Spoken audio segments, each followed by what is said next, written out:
Assalamualaikum warahmatullahi wabarakatuh.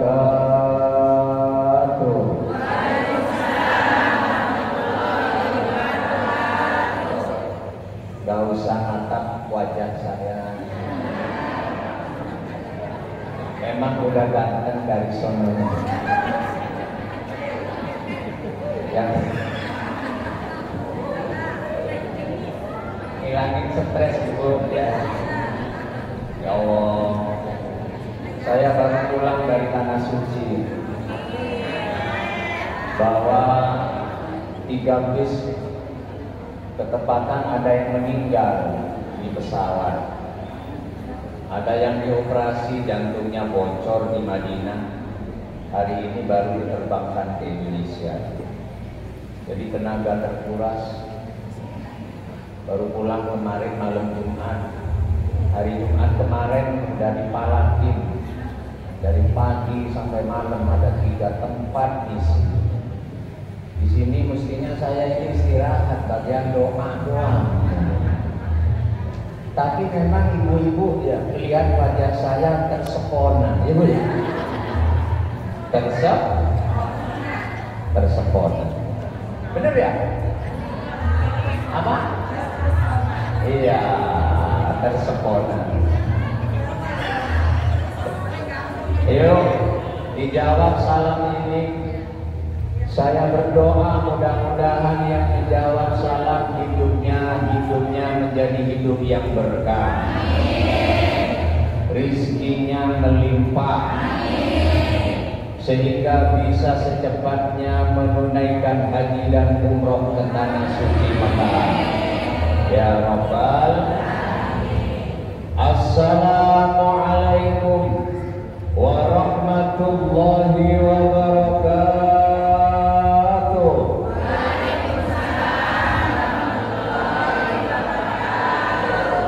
Alhamdulillahi wahdah, wassalatu wassalamu ala man la nabiyya ba'dah, wa ala alihi wa sahbihi wa man tabi'a rusdah, amma ba'du. Rabbi shrah li sadri wa yassir li amri wahlul 'uqdatam min lisani yafqahu qawli. Ilahi anta maksudi wa ridhaka matlubi, a'tini mahabbataka wa ma'rifataka. Sa'adatal kurama masyayikhan al-a'izza, para alim ulama, para masyayikh jama'atil hujjaj, bil khusus jajaran pengurus Masjid Jami An-Nur yang sama-sama kita hormati, ibunda tercinta Ustazah Neneng Sobat. Gak ada? Belum datang. Yang saya hormati Ketua Majelis Taklim An-Nur, Ibu Anggi Sintawati. Mana orangnya? Nah, ada pantun buat Ibu Anggi. Boleh berpantun? Boleh. Sini Bu, ada pantun buat sampean sini. Ya. Berakit-rakit ke hulu, berenang-renang ke tepian, segeralah ke penghulu, biar gak tidur sendirian.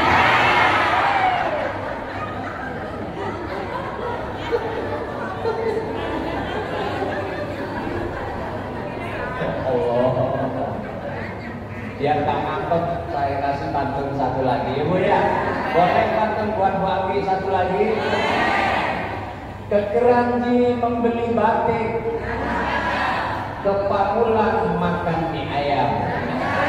Ibu Anggi mah orangnya sangat baik. Nanti kalau saya udah pulang pasti dikasih uang.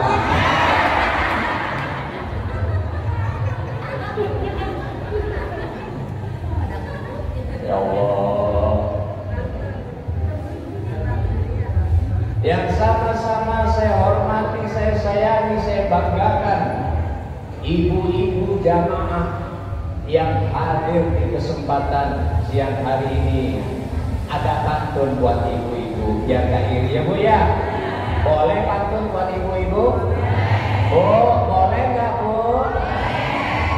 Satu pantun buat ibu.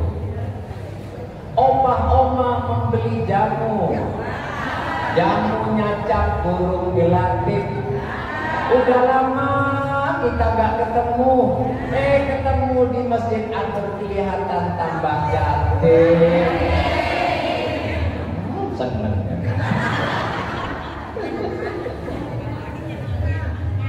Allah, karangnya di pesawat.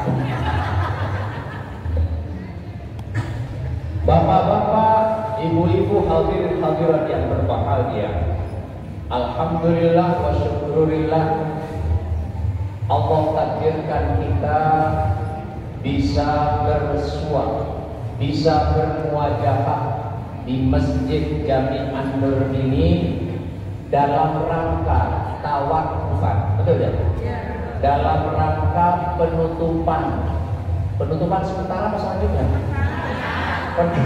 Penutupan sementara Majelis Taklim An-Nur yang dipimpin oleh Ibunda tercinta Ibu Andi Sintawati.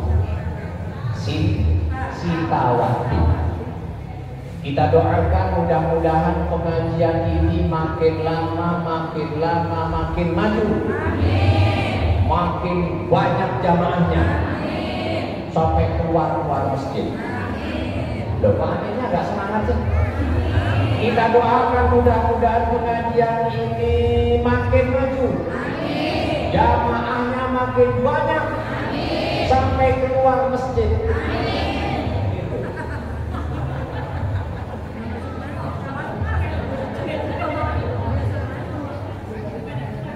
Kenapa kita ngelakuin? Kenapa kita ngadain tawakufan? Kenapa kita ngadain penutupan? Karena kita sebentar lagi akan kedatangan tamu istimewa, yaitu yang bernama bulan suci Ramadan. Nah, maka hal penting yang harus kita lakukan sesama jamaah di acara penutupan ini, yang pertama adalah al-afu bil afi, saling memaafkan. Jamaah minta maaf sama ustadzahnya, ustadzahnya minta maaf sama jamaahnya. Betul nggak betul? Ini udah minta maaf belum? Belum. Kenapa kok harus minta maaf sesama kita? Karena ada peringatan dari baginda Nabi kita Muhammad Sallallahu Alaihi Wasallam. Dalam satu kesempatan Rasulullah Sallallahu Alaihi Wasallam bersabda, bertanya kepada para sahabatnya, wahai para sahabatku, atadruna manil muflis? Wahai para sahabatku, tahukah kalian siapa orang-orang yang bangkrut nanti pada hari kiamat itu? Bangkrut, pahit.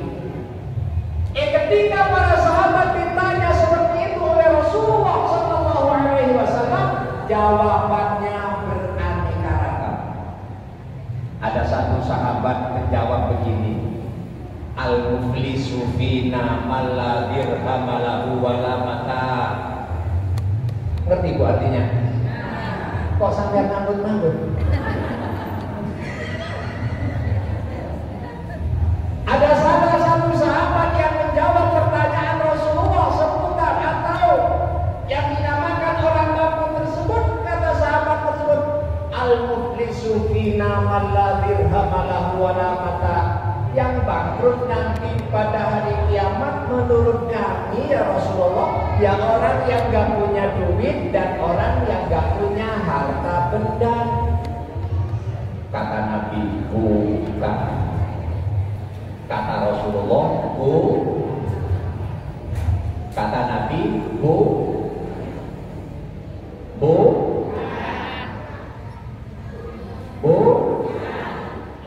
Ibu, halo, ayo tangannya diangkat dulu, tangannya diangkat ke atas. Ini saya takut ini, tangannya diangkat terus, tangannya diangkat, tangannya diangkat. Tepokin ke teman yang ada di sampingnya, tepokin. Nah, sambil ngomong, Bu, pengajiannya sudah dimulai, bilang. Baik, sekarang terus yang tangan kiri diangkat, tangan kiri diangkat, tepokin ke teman sebelah kiri. Nah, sambil ngomong terima kasih Bu, udah diingatkan. Saya takut kok bengong. Hati-hati Bu, hati-hati. Jangan sampai bengong. Kenapa kok nggak boleh bengong? Karena kalau lagi ngaji ini banyak malaikat hadir. Banyak malaikat dari langit ikut hadir, ikut duduk bersama ibu. Ya. Saya takut malaikat yang ikut duduk sama ibu ini temannya malaikat Israel. Kalau sampai Israel ini temannya malaikat yang sedang duduk bersama kita di sini terus dia WA. Israel, ya. Lo di mana? Cikarang. Ada apa? Sini deh ke Anur. Sebelah mana? Tuh Pak Panas. Mau ngapain sini? Kebanyakan yang lagi bengong. Terus lu ngapain? Sekalian dah. Makanya jangan bengong. Ya. Insyaallah. Kata Nabi, bukan itu wahai para sahabatku.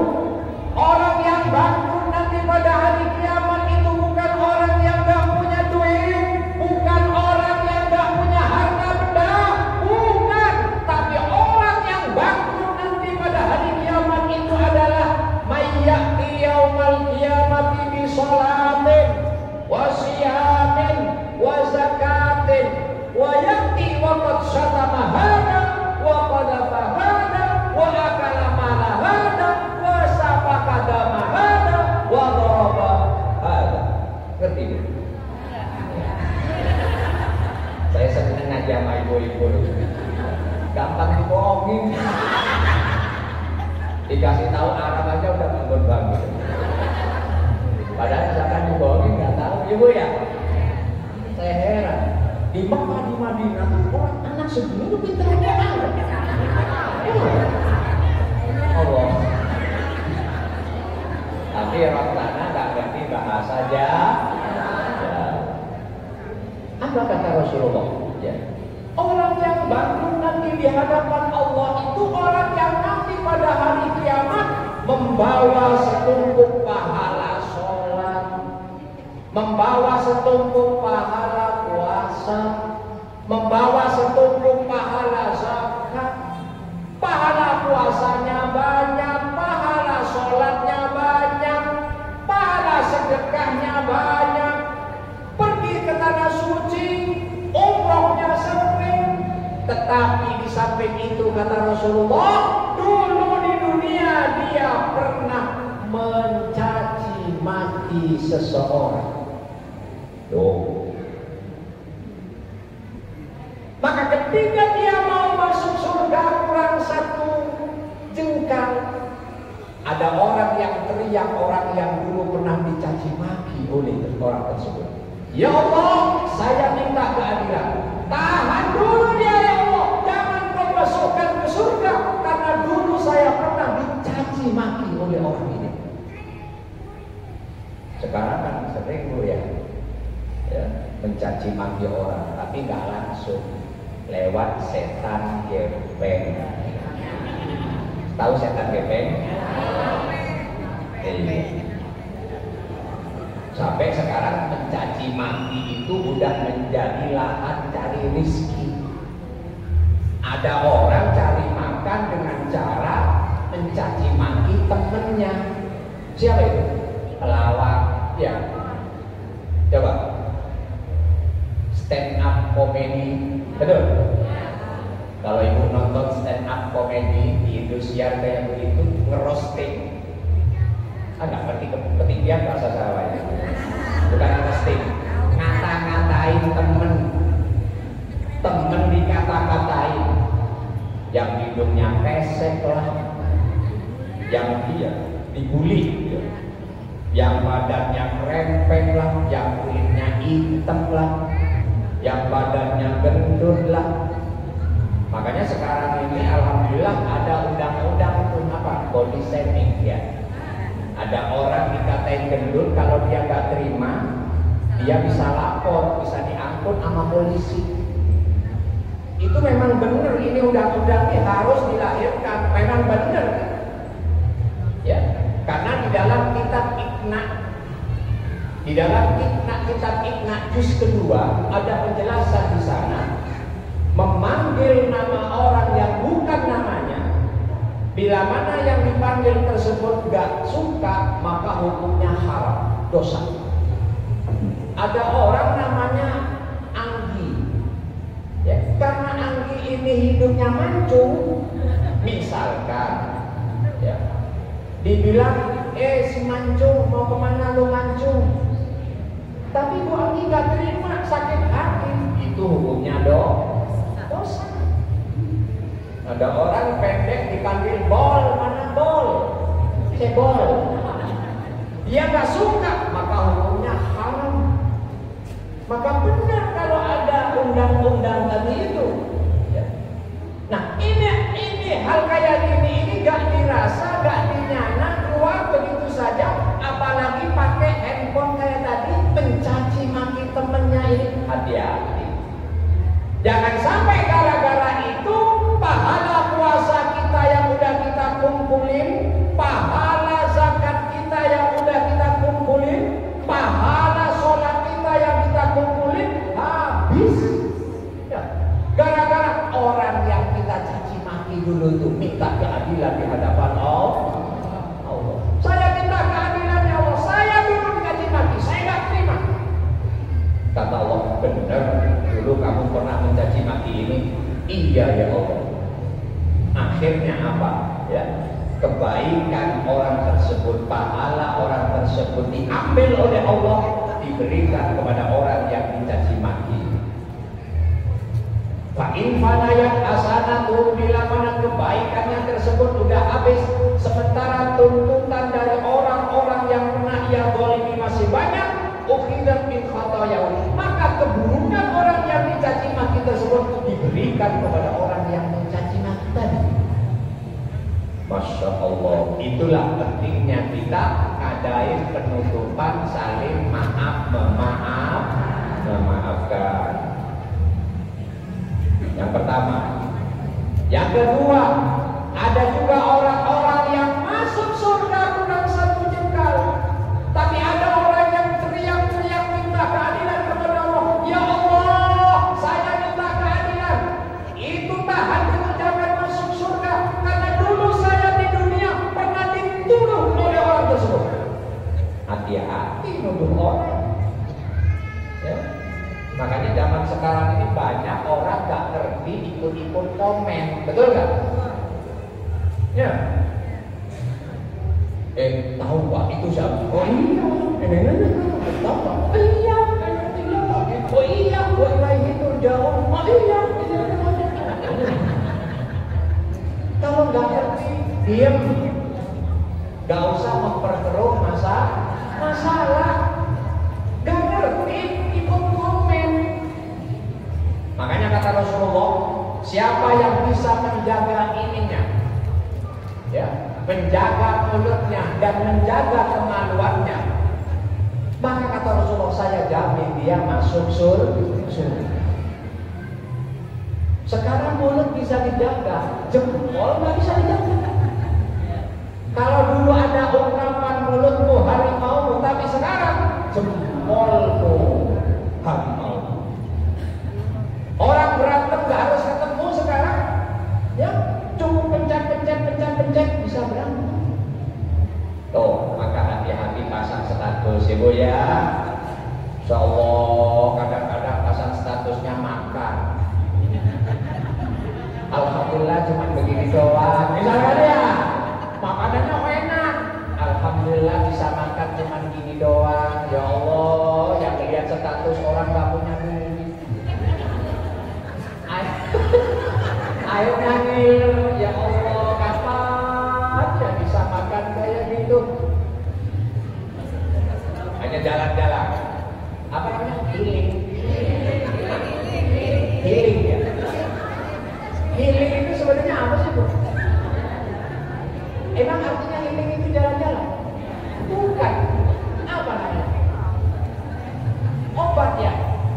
Hah? Berobat kan? Nah sekarang kok jalan-jalan itu bahasanya kok healing itu loh, kan salah kaprah. Kalau ibu jalan-jalan itu nambahin duit apa ngabisin duit? Kamu kok bikin tenang dulu? Tenang dari mana? Ada istilah yang baru. Ini saya istilah baru, keren banget nih istilah. Saya pernah diajak jamaah saya. Status Timima saya punya 11 majelis taklim. Mayoritas mak-mak. Mak-mak bilang ke sini. Bilang gini sama saya, Ustaz, ya, yuk nanti penutupan kita tadabbur alam. Saya nggak ngerti. Apa kok tadabbur alam? Apa itu artinya? Ya kita memikirkan alam. Saya bilang kemana, Bu? Ke Bogor. Loh, saya bilang, kalau kita mau mikirin alam, alam itu ciptaan Allah, nggak usah ke Bogor. Tinggal keluar dari rumah liatin matahari. Man khalaqas syamsa. Siapa yang menciptakan matahari? Yang menerbitkan dari timur, tenggelam dari barat. Pagi terbit lagi, sore tenggelam. Kita pikirin aja itu. Gratis, nggak usah keluarin dia. Tadabbur. Aku baru ngerti itu. Oh, saya minta keadilan ya Allah. Akhirnya diambil lagi kebaikan. Nih. Kemudian dia mau masuk surga lagi. Datang. Ya Allah, saya minta keadilan. Dulu harta saya pernah dimakan oleh dia, pernah dicolok oleh dia, ya, pernah dicuri oleh dia. Saya minta keadilan ya Allah. Makanya berat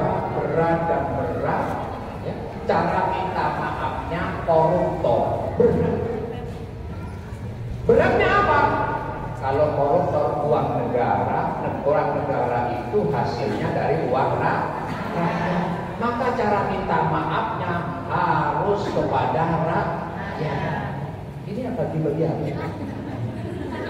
Tahan dulu saya aku pusing. Kalau nggak saya udah nanti deh. Iya, udah berhenti dulu Kak. Kalau masalah duit nanti saya bagi dah. Ini saya sudah dipanggil suruh ceramah.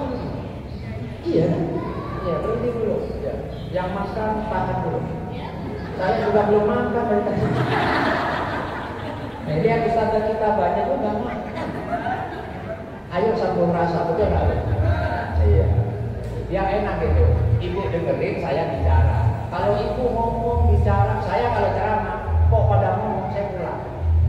Kok doain, ya, sama aja. Panitia insya Allah udah nyiapin amplop. Iya, saya ceramah senengin amplopnya sama. Terima kasih Pak. Gak dikasih amplop, kita akhirnya nggak. Ya, itu ya, biar enak ya. Nah, ini kan enak kalau gini. Ya.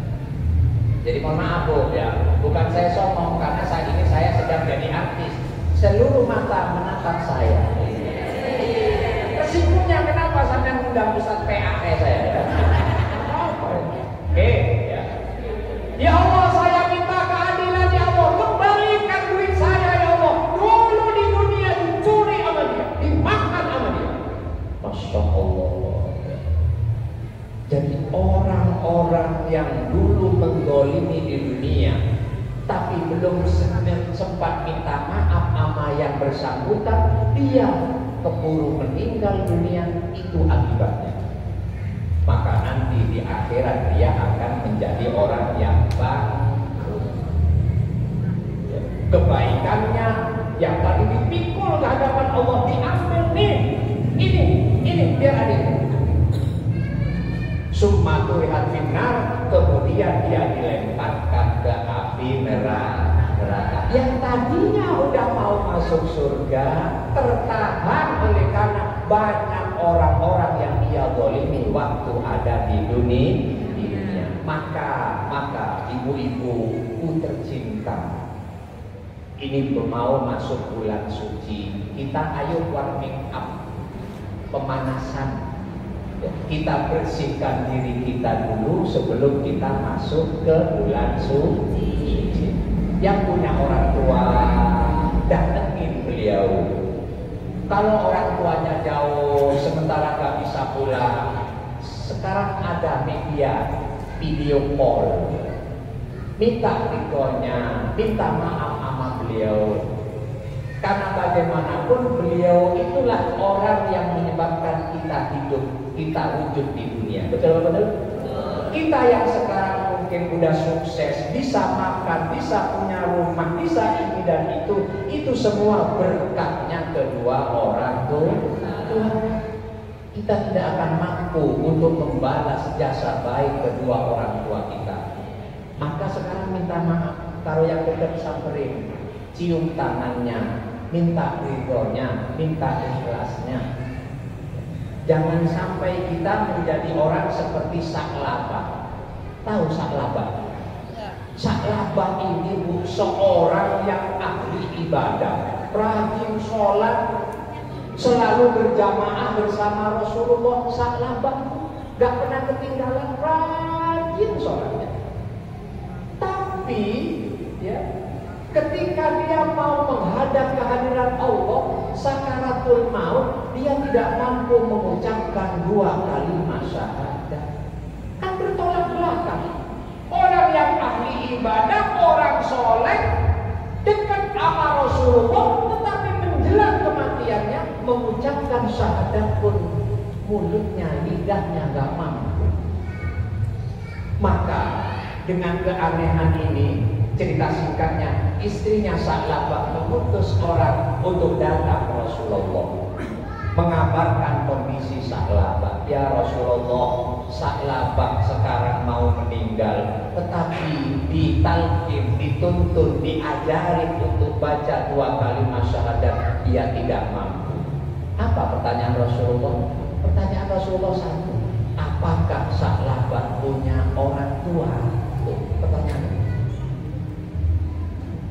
Akhirnya ini utusan menyampaikan kepada istrinya, oh ya Rasulullah, ternyata ada orang tuanya.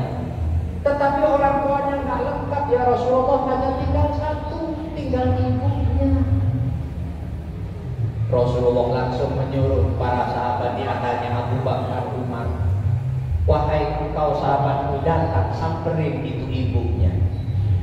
Sampaikan kepada beliau, kalau beliau bisa kuat hadir ke sini, tapi kalau beliau nggak kuat berjalan, biar saya yang akan menghampiri beliau. Ternyata ibunya Sa'labah mau menghadiri Rasulullah, hadir ke tempat Rasulullah. Rasulullah hal pertama yang dilakukan, yang ditanyakan, ibu, apakah benar ibu punya anak namanya Sa'labah? Betul ya Rasulullah.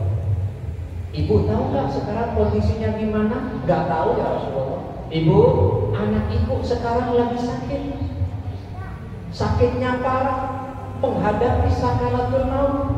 Tetapi anak ibu tidak bisa dituntun, tidak bisa diajari kalimat syahadat. Kira-kira ada apa ini ibu? Ada masalah apa ini ibu? Setahu saya Sa'labah itu orangnya soleh, rajin ibadah. Tapi kenapa kok seperti ini? Barangkali ada permasalahan sama ibu sebagai orang tua. Kata ibunya sambil meneteskan air mata, ya Rasulullah, saya sakit hati saya. Saya kesel ya Rasulullah. Saya kesel sama Sa'labah. Sa'labah dulu pernah tinggal bersama saya ya Rasulullah.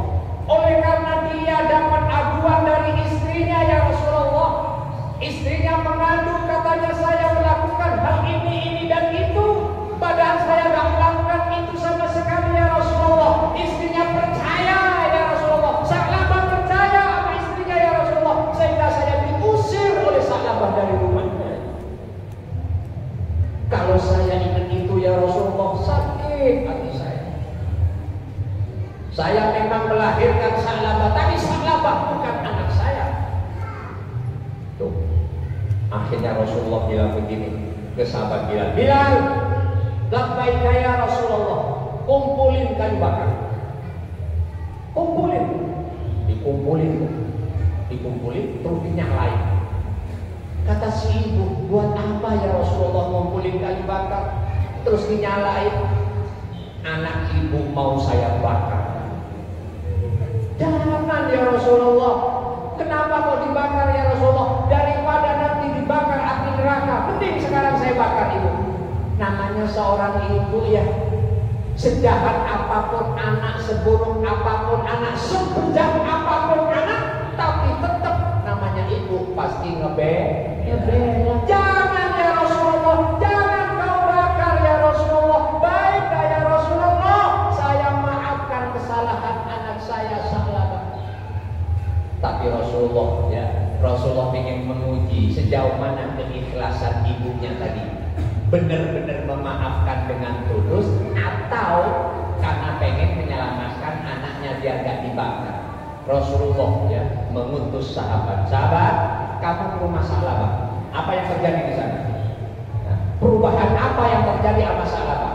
Kalau memang ibu ini memaafkan dengan tulus, maka akan perubahan ke arah yang positif. Tetapi bila mana ibu ini hanya di mulut saja memaafkan, hatinya tidak memaafkan, maka tidak akan ada perubahan sama Sa'labah. Datanglah sahabat dilihat dari kejauhan, Sa'labah mengucapkan asyhadu an la ilaha illallah wa asyhadu anna Muhammadar Rasulullah. Itu masalah ibu. Makanya kata Rasulullah, ridallah fi ridal walidain. Allah itu bakal ridho kalau orang tua ridho. Wa suhtullah fi suhtil walidain. Allah bakal marah, bakal murka bila mana orang tuanya murka. Nah, bicara masalah orang tua, ada 3 dalam Islam yang dimaksud orang tua. Yang pertama adalah orang yang menyebabkan kita lahir ke dunia, yaitu ayah dan ibu biologis kita. Yang kedua, termasuk orang tua kita yang harus kita hormati adalah orang yang mempercayakan anaknya kepada kita, yaitu ayah dan ibu mertua kita. Kemudian yang ketiga adalah orang yang mendidik ruhani kita, yaitu ustadz dan ustadzah kita. Kalau ibu songong sama 3 ini, tunggu, ibu bakal kena adab. Tapi sekarang kadang-kadang anak gurunya gak diinjek aja, untung gurunya. Ampun katanya, salamannya deket. Mana bro? Oh ya Allah, gak ada sopan-sopannya sama sekali. Kalau bisa gurunya diinjek, gak ada hormat-hormatnya sama sekali. Diinjek badannya sih enggak, harga dirinya diinjek. Karena apa Bapak Ibu kalau guru itu gak ada bekasnya, gak ada ibu. Mohon maaf, ibu belajar ngaji sama Ustazah Siti Rohimah, belajar abadasa, itu ilmu akan nempel sama ibu sampai mati. Iya enggak? Ibu gak bisa hilangkan itu, gak bisa. Makanya para guru dan murid itu gak ada itu bekasnya itu. Maka hati-hati sampean kalau sampean nyakitin gurunya, sementara gurunya membalas sampean dengan doa. Hati-hati itu. Sampean mencaci maki gurunya, ngapain gini-gini, sama gurunya malam doain, ya Allah, ampuni ya Allah semua kesalahan jamaah saya ya Allah, berikan kemudahan di dalam segala urusannya ya Allah, berikan kebaikan keluarganya ya Allah. Kasih hati-hati sampai siang malam mencaci maki sama gurunya sampai didoain sama Allah. Kata Allah, mungkin gurunya ridho ikhlas, tapi Allah nggak ikhlas karena yang diajarkan ibu itu dari Allah. Hati-hati sampai kenal Sayyidina Ali. Sayyidina Ali ini menantunya Rasulullah. Sampai Rasulullah itu pernah bilang begini masalah Sayyidina Ali. Ana Madinatul ilmi wa aliyul babu. Saya ini budaknya ilmu, Ali pintunya. Kalau mau masuk budak lewat itu. Artinya apa? Sayyidina Ali itu orang yang alimnya luar biasa. Alimnya luar biasa. Tapi Sayyidina Ali pernah mengatakan begini, ya, mengatakan begini. Ana abduman allamani harfan wahidan. Saya ini budaknya orang yang ngajarin saya satu huruf. Coba. Sayyidina Ali orang hebat ada mengakui gurunya itu adalah sebagai majikannya. Ya. Bila mana guru saya mau saya dijual, saya mau menjual diri untuk guru saya. Karena namanya budak itu boleh dijual.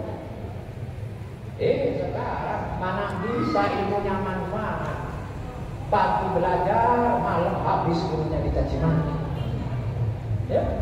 Maka jangan sampai, ya, jangan sampai pahala yang kita udah produksi, ya, dari pagi sampai siang sampai malam, lalu kemudian nanti di hadapan Allah pahala kita habis. Sama seperti kita ambil air pakai ember bocor.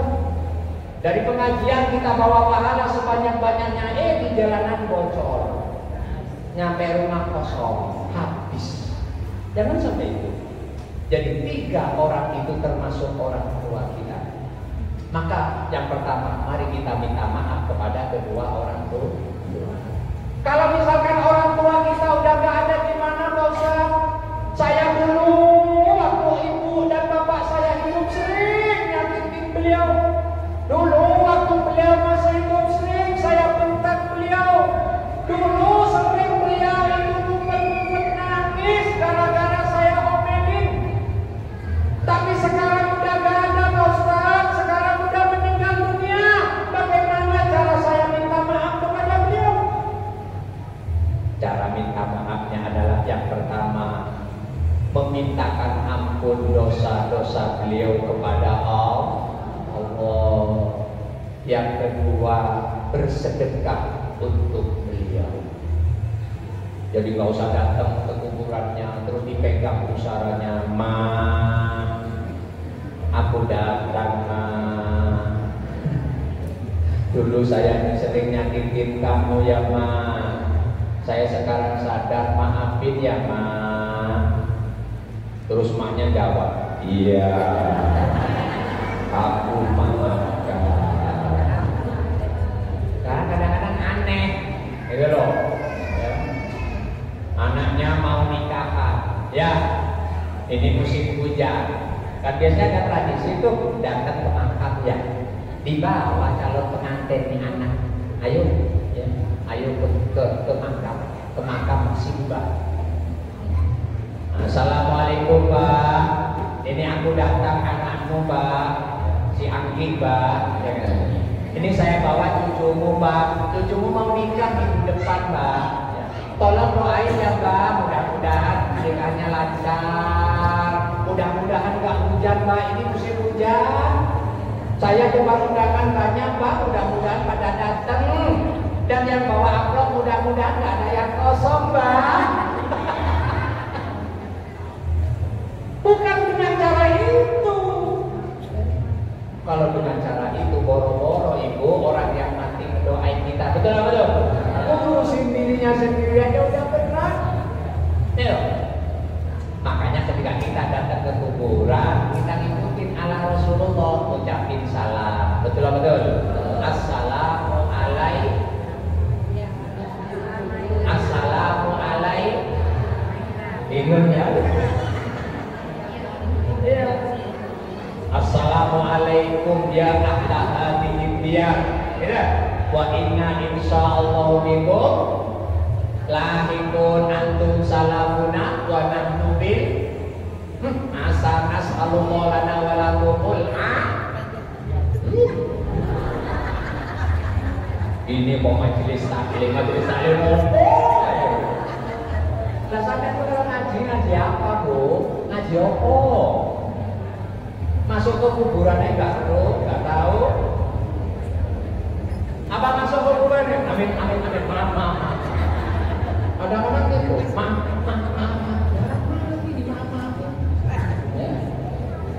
Ya, ya. Dok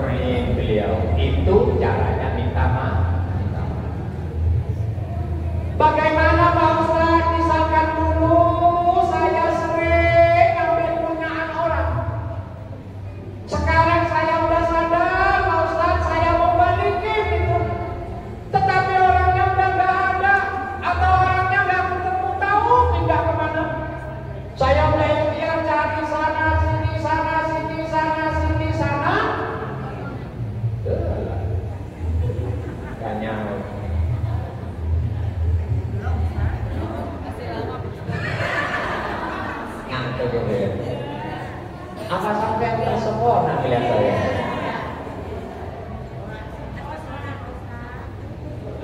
Jadi ya udah ya. Ya Bu, dikit lagi dah.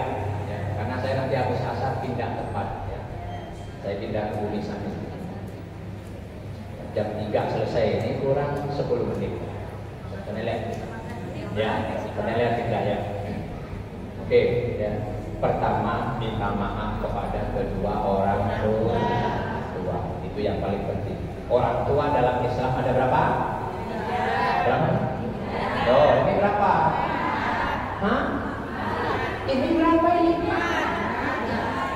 Ini apa? Kalau orang tua dalam Islam itu kalau ini, nah, melek kamu mau. Masa ini 3 gitu loh, kan aneh. Orang tua yang harus kita hormati ada 3. Tapi kalau ini, itu loh. Allah atur. Kapok. Sadar, ya Allah, sehat. Saya terusin saya. Allah. Padahal saya sebenarnya tadi saya doa. Beliau beneran saya mintanya doa. Ya udah dekat. Saya nurut sama senior ya. Insyaallah. Tuh, ya. Ayah biologis kita, mertua kita, guru kita. Kenapa kok mertua harus kita hormati? Kenapa kok mertua harus kita hormati? Karena mertua itu udah banyak ngasih ke kita, betul? Ngasih anak yang mestinya nyari duit buat orang tuanya, udah pintar nyari duit buat kita, betul nggak? Ibu dapat suami nggak ngurusin dari kecil, betul? Ketika dia sakit, ibu nggak berobatin dulu, betul? Ketika dia mencret gara-gara mau jalan, ibu nggak obatin, betul? Ketika dia sakit, ibu nggak bawa ke dokter, betul? Ketika dia sekolah, ibu nggak ikut biayain, betul? Tapi giliran udah gede, waktunya pinter nyari duit, duitnya buat siapa? Buat istrinya. Maka istri yang solihah adalah mau berterima kasih kepada mertua. Terima kasih mertua, saya udah dikasih mesin pencetak uang. Siapa namanya? Suami. Tapi kadang ada istri yang gak solihah, tapi tolihah. Nah, beda. Solihah maknanya bagus, kalau tolihah maknanya bandel. Makanya saya kalau doain orang dengerin dulu.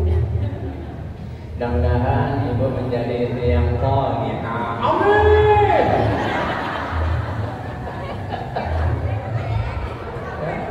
Mudah-mudahan ibu jadi istri yang solihah. Amin.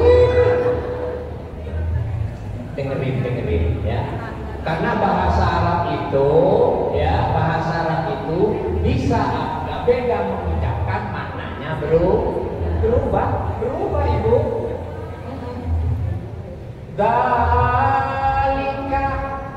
Zalika maknanya itu, betul? Zalika maknanya itu. Tapi kalau ibu bacanya zalika, nggak pakai zal, maknanya menggosok. Gosok itu namanya zalika. Tapi kalau zalika maknanya itu. Alamin, pakai ain maknanya alam. Tapi kalau ibu nggak pakai ain, pakai alif, alamin maknanya menyakitkan. Beda kan? Rasulullah juga pernah ada orang kafir mengucapkan salam sama Rasulullah, Assalamualaikum. Tuh. Maknanya apa? Semoga kamu binasa. Kalau kita nggak bener, dianggapnya assalamu alaikum. Tuh, insyaallah suami kita mencetak dua. Maka istri yang sholihah ya selain berbakti kepada suaminya, berbakti juga kepada ayah dan ibu mertua. Istri yang sholihah bila mana melihat perubahan dari suaminya yang tadinya dekat sama orang tuanya, yang tadinya sering berbagi kepada orang tuanya, kok belakangan ini udah mulai jauh dari kedua orang tuanya, istri yang sholihah datang menghampiri, ngingetin, ayah papi, perasaan ayah papi udah lama gak ngirim duit, perasaan ayah papi udah gak pernah silaturahmi, ayo ke sana yuk. Itu istri yang sholih. Tapi kalau istri yang gak sholih, suaminya mau berbagi sama orang tuanya, kasih duit sama orang tuanya, dah apaan lo? Bagi-bagi duit.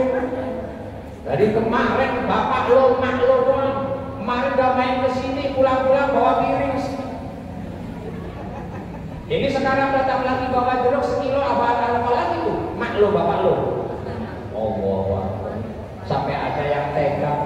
Nih suami model begini ini jauh dari surga. Ada ibunya datang ke rumah anaknya cowok. Ngapain mak?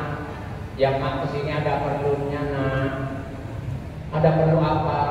Kan kamu tahu sendiri bapakmu sekarang udah jarang punya duit, sudah pensiun, gak punya duit. Terus yang mak beras di rumah udah habis nak. Terus maunya apa mak? Kalau boleh mak mau pinjam duit buat beli beras. Kalau anak yang soleh langsung, ya nanti mak gak usah pinjam, duit saya yang punya mak, bawa nih pulang. Tapi ada loh yang begini anaknya, ya nak, bentar dulu ya mak, bentar dulu mak ya, saya mau nanya sama ibunya anak-anak, boleh apa enggak? Ada loh yang begini, takut sama istrinya. Terus istrinya ditanya, "Mah, ini mah datang nih." Terus apa katanya? Mau minjem duit buat apa? Berasnya udah habis. Sudah gak usah. Oh, kalau saya punya istri kayak begitu tak tukerin sendal jepit. Toh. Ada nggak yang begitu? Allahu Akbar. Jangan ibu ya, jangan.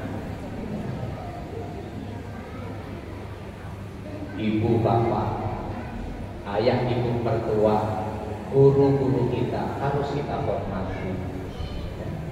Kalau saya kan bukan guru sampean, jamaah saya tua-tua, saya jangan dianggap gurunya, jangan, sampean nggak boleh anggap saya ini anak sampean. Usianya kan terpaut jauh, jadi sampean anggapnya saya anak. Maka ketika saya ceramah begini, jangan anggap saya nyeramain, jangan, tapi anggap anak sedang nyeramain, sedang ngingetin cucu, apa itu? Neneknya ya, cucu atau anak sedang ngingetin orang tua. Mau nggak orang tua diingetin sama cucunya? Nah, mau nggak anggap saya anak? Mau nggak anggap saya anak tuh? Oh, ini mau lebaran, ya, nanti beliin baju. Katanya anak. Gak konsisten dengan. Ya Allah. Baik, ya. Kepada kedua orang tua, suami minta maaf sama istri, istri minta maaf sama suami minta maaf.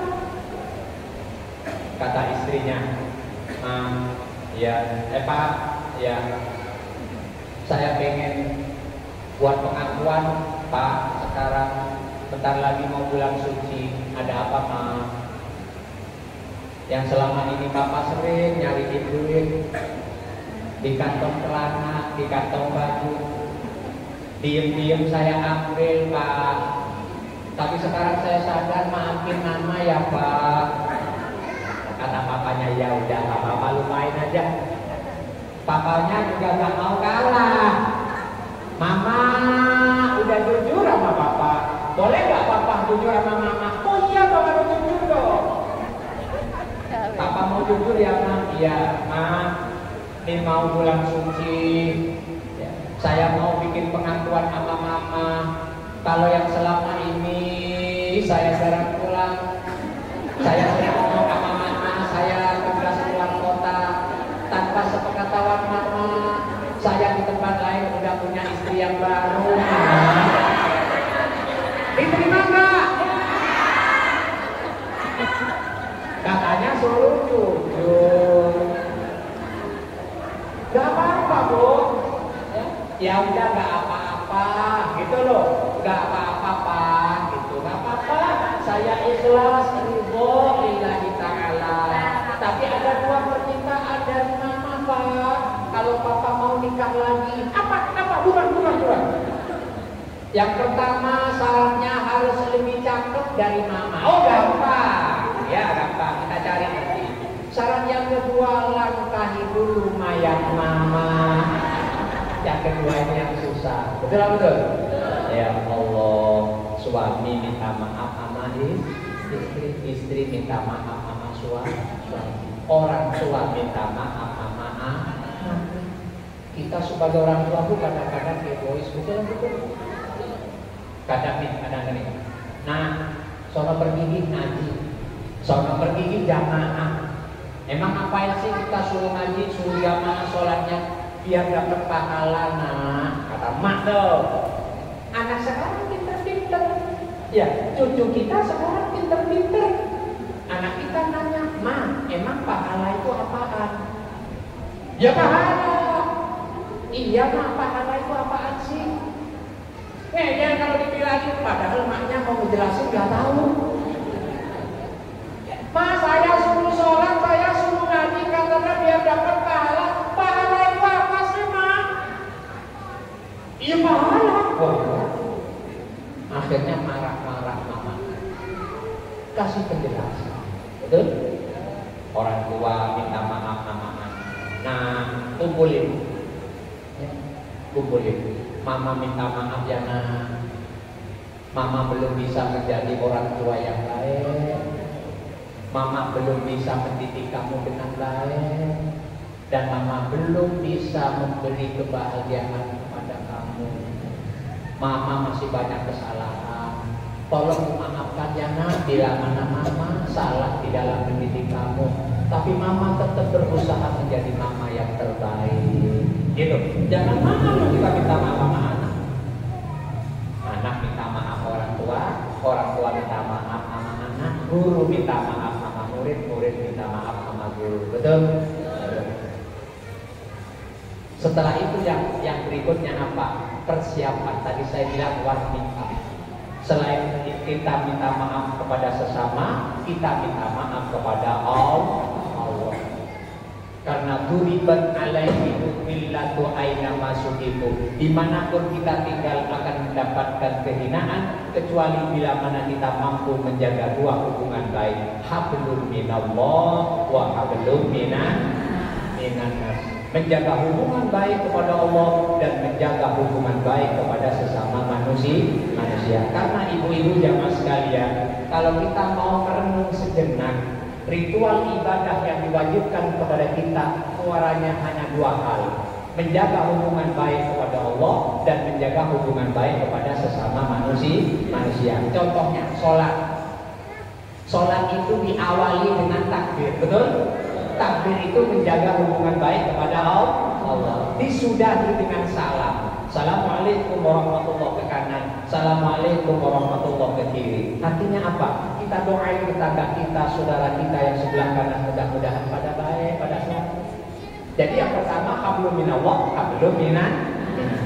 Ibadah puasa yang nanti kita akan lakukan, ya, itu muaranya dua hal juga: menjaga hubungan baik kepada Allah, juga menjaga hubungan baik kepada sesama manusia.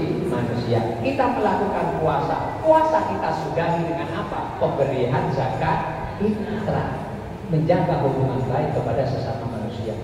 Ya. Maka kita baik sama Allah, kita rajin ibadahnya, ya.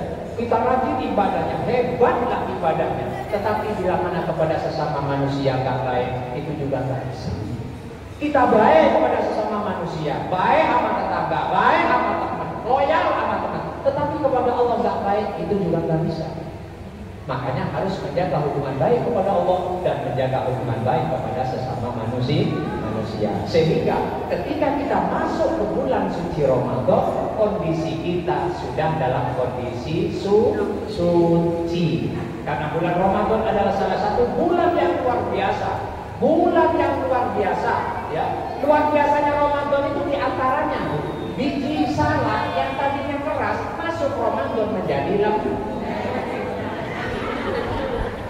Ya, sebelum Ramadan biji salak digigit keras gak? Masuk Ramadan biji salak digigit lembek apa enggak? Lembek. Itulah hebatnya Ramadan. Bulan Ramadan bulan yang penuh berkah. Keberkahan Ramadan bukan hanya dinikmati oleh orang Islam, tapi keberkahan Ramadan juga dinikmati oleh orang-orang di luar Islam. Betul apa betul? Masuk Ramadan penjualan mobil banyak, penjualan motor banyak, penjualan baju banyak.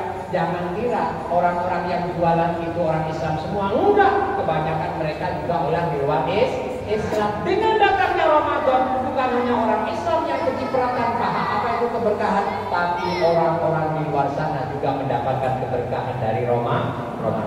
Mudah-mudahan Allah jaga kita. Mudah-mudahan Allah berikan kesehatan kepada kita. Mudah-mudahan Allah berikan kesehatan kepada kedua orang tua kita. Orang tua kita yang masih hidup mudah-mudahan dijaga oleh Allah Subhanahu wa taala, dan kedua orang tua kita yang sudah berpulang ke hadiratnya, mudah-mudahan seluruh dosa-dosanya diampuni oleh Allah Subhanahu wa taala. Ibu-ibu jamaah yang kami hormati, sesuai dengan janji saya, selesai jamnya. Demikian yang bisa saya sampaikan, kurang lebihnya saya mohon maaf. Qadarallahu wa iyyakum ajmain. Assalamualaikum warahmatullahi wabarakatuh.